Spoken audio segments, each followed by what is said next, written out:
사사기 21장 1절에서 12절까지의 말씀 제가 읽겠습니다.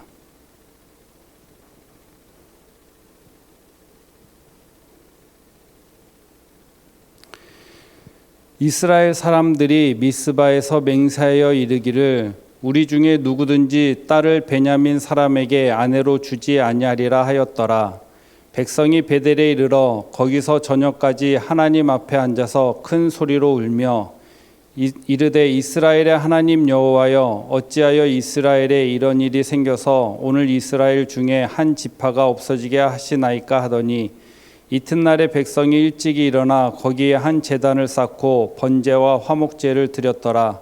이스라엘의 자손이 이르되 이스라엘 온 지파 중에 총회와 함께하여 여호와 앞에 올라오지 아니한 자가 누구냐 하니 이는 그들이 크게 맹세하기를 미스바에 와서 여호와 앞에 이르지 아니한 자는 반드시 죽일 것이라 하였음이라.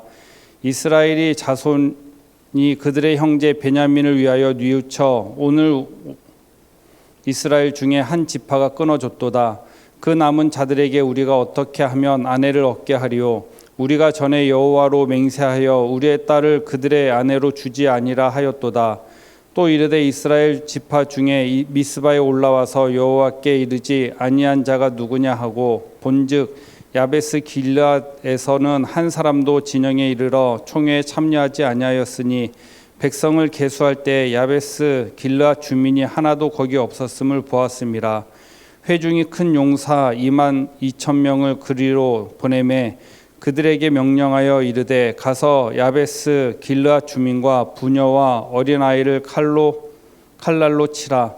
너희가 행한 일은 모든 남자 및 남자와 잔 여자를 진멸하여 바칠 것이니라 하였더라.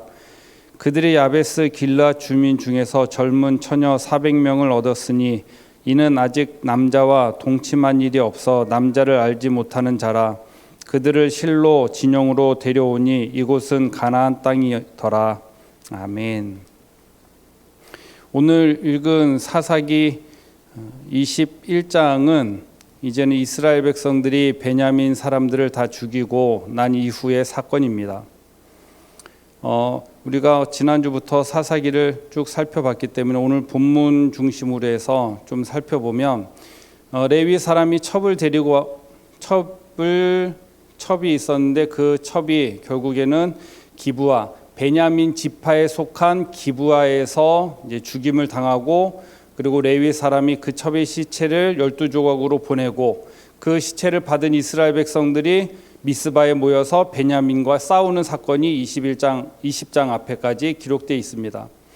그리고 20장 48절에 보면 이스라엘 사람이 베냐민 자손에게 돌아와서 그 성읍과 가축과 만나는 자를 다 칼로 죽이고 닥치는 성읍은 모두 불살렀다 말씀을 합니다. 그리고 21장 1절에 와서 우리가 누구든지 베냐민 사람에게 아내로 주지 말자라고 맹세를 하죠. 그리고 하나님 앞에 기도합니다. 어찌하여 이런 일이 우리에게 일어났습니까?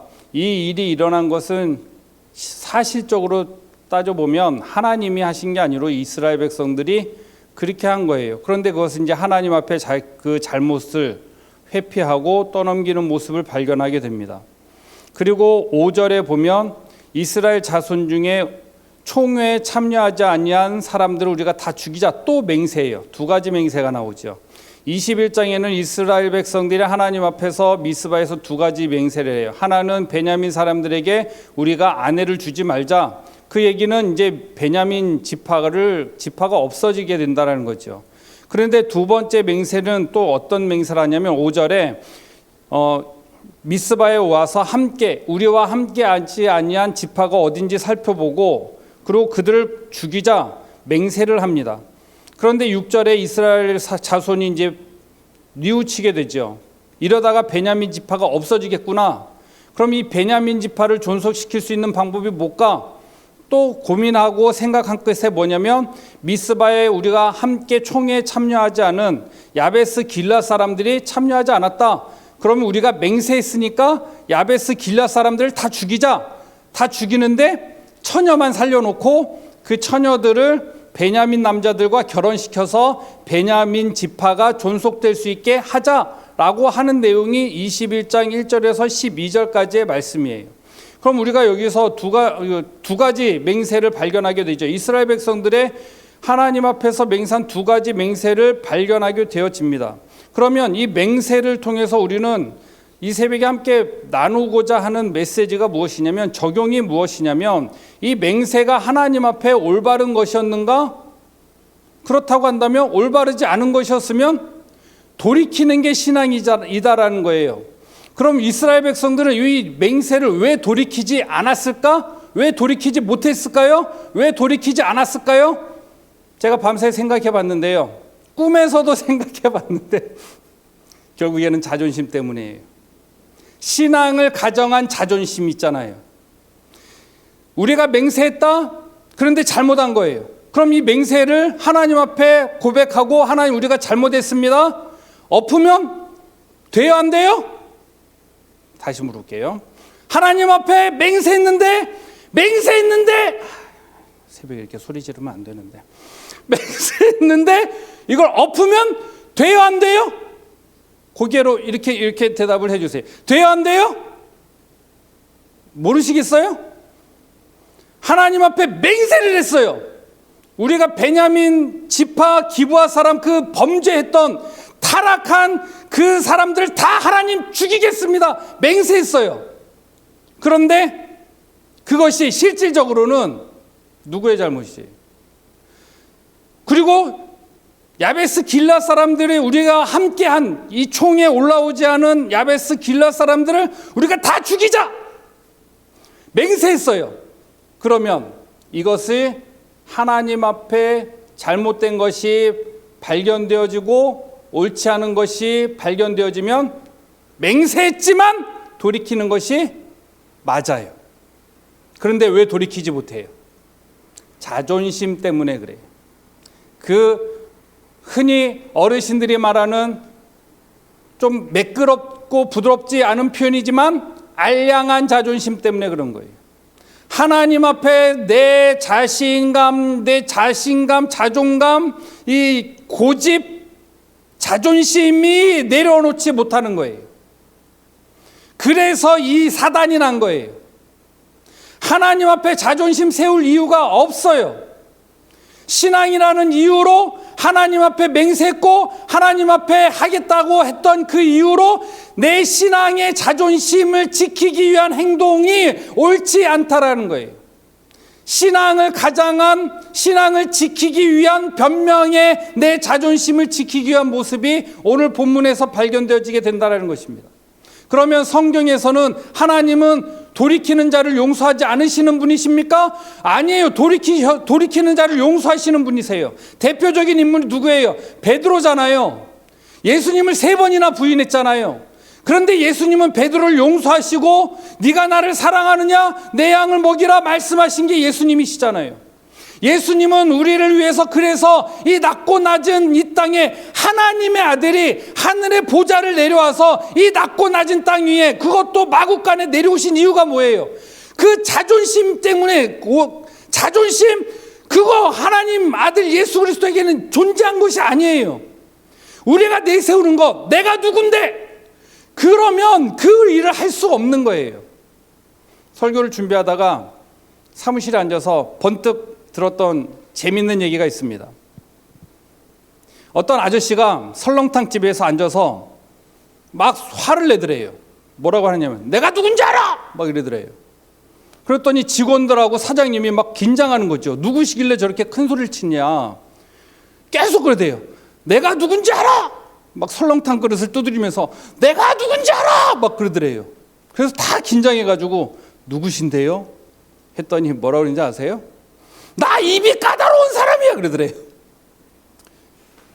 이 포인트가 딱 웃어줘야 되는 포인트인데, 나 입이 까다로운 사람이야 그러면서 굉장히 화를 내더래요. 그게 자존심이에요. 하나님 앞에 맹세를, 오늘 21장 1절에서 12절 보면 하나님 앞에 미스바에서 이스라엘 백성들이 맹세를 했어요. 그러나 우리는 이 사건을 봐도, 아무리 들여봐도 이것은 잘못된 맹세예요.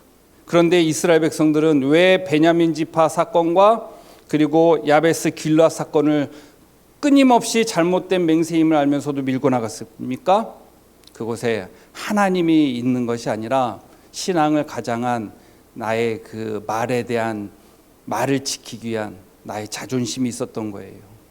신앙은요, 내 신앙, 나를 지키기 위한 신앙의 품위를 지키기 위한 거칠애가 있는 게 아니라 하나님의 복음을 위해서, 하나님을 위해서, 이웃을 위해서, 사람을 살리기 위해서 내가 가지고 있는 내 자존심이 조금 기스가 나고 부끄럽다 할지라도 내 자존심을 내려놓을 수 있는 것, 그것이 신앙이에요.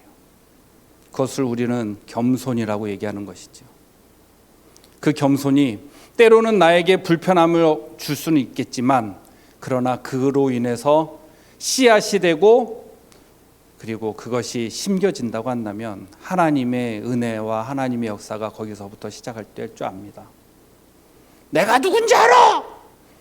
압니다. 알기 때문에 우리는 하나님 앞에 기도하고, 그리고 이 본문을 통해서 우리가 적용할 수 있는 것, 매번 새벽마다 영어를 써서 죄송한데 세컨 찬스를 주시는 하나님을 우리는 이 본문을 통해서 발견할 수 있는 것이죠. 하나님 우리에게도 또 한 번의 기회를 주십니다. 왜요? 우리를 위해서 마국간에 낮고 낮은 자리에 오신 예수님이 우리를 그 예수님 앞에 나갈 때 하나님께서 우리에게 용서를 주시고 은혜를 주시고 힘을 주시기 때문에 그렇습니다. 오늘 하루를 살아갈 때 섬김과 그리고 낮아짐으로 인해서 가끔은 내 자존심이 상한다 할지라도 하나님 관점에서, 그리고 그것을 하나님 앞에 기도하고 하나님이 주시는 풍성한 은혜를, 그 은혜를 누릴 수 있는 저와 여러분 되기를 소망합니다. 기도하겠습니다.